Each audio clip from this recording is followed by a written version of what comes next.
كرهتموه واتقوا الله إن الله تواب رحيم. Assalamualaikum warahmatullahi wabarakatuh.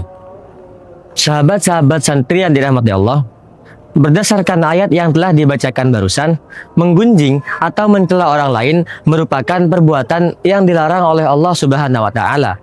Bahkan orang yang melakukannya disamakan seperti orang yang memakan bangkai saudaranya sendiri. Puasa sebagai momentum bagi seorang muslim untuk memperbanyak amal kebaikan juga merupakan momen atau waktu yang diperintahkan oleh Allah Subhanahu wa taala untuk menahan nafsu dari segala perbuatan yang tercela. Oleh karenanya, seseorang yang berpuasa juga sangat dianjurkan untuk tidak menggunjing atau mencela orang lain. Bahkan mayoritas ulama berpendapat bahwa perbuatan tersebut dapat membatalkan pahala puasa itu sendiri. Dalam kitab Fathul Qorib dijelaskan, wasalisu tarkul hajri ayil fahshi minal kalamil fahishi fayasunu as-shaimu lisanahu minal kadhbi wal ghibati wa nahwi dzalika kasyatami. Artinya, sunnah-sunnah puasa yang ketiga adalah meninggalkan perkataan-perkataan kotor.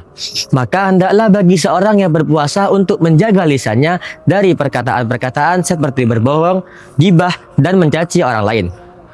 Disebutkannya tarkul hajar dalam bab sunnah-sunnah puasa yang telah dibacakan tadi menunjukkan bahwa menggunjing atau mencela orang lain ini tidak sampai membatalkan puasa, namun hanya membatalkan pahalanya saja.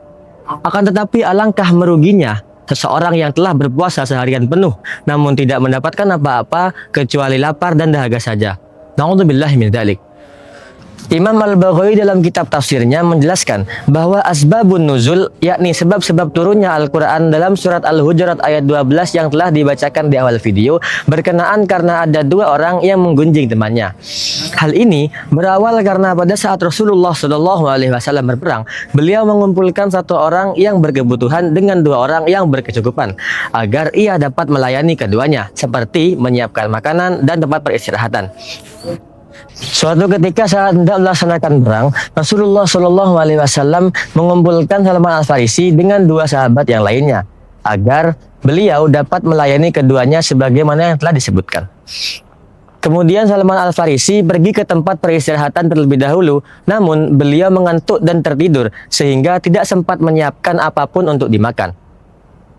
Kedua sahabat tersebut lalu lantas menyuruh Salman Al-Farisi untuk datang ke Rasulullah dan meminta makanan. Saat tiba, Rasulullah menyarankan agar beliau pergi ke Usamah bin Zaid, penjaga harta Rasulullah saat itu.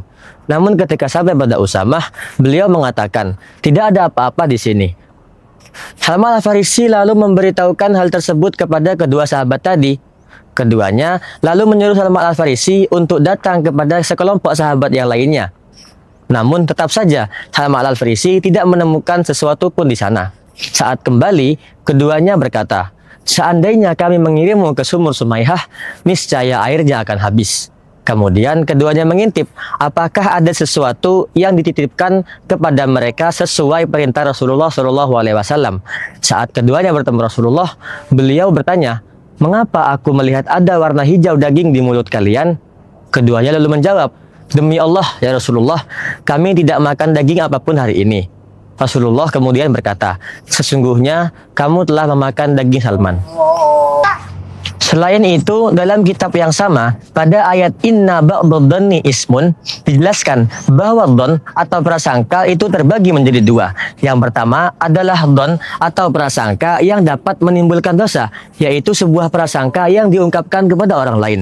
Dan yang kedua adalah dhon atau prasangka yang tidak sampai menimbulkan dosa, yakni sebuah prasangka yang tidak sampai diungkapkan kepada orang lain. Kemudian pada ayat wala tajassasu dijelaskan bahwa makna ayat tersebut adalah kita jangan sampai mencari-cari kesalahan orang lain, karena hal tersebut telah dilarang oleh Allah Subhanahu wa taala, sehingga Allah akan melakukan hal yang sama kepada kita di hari kiamat kelak. Yakni apabila kita mengumbar aib seseorang, maka kita akan diumbar aibnya oleh Allah di hari kiamat, dan sebaliknya jika kita menutup aib seseorang, maka Allah akan menutup aib kita pada hari kiamat kelak.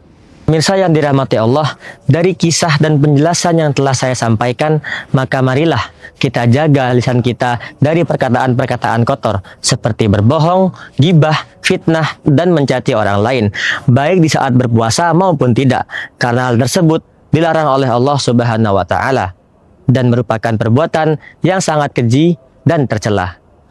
Sekian dari saya. Wassalamualaikum warahmatullahi wabarakatuh.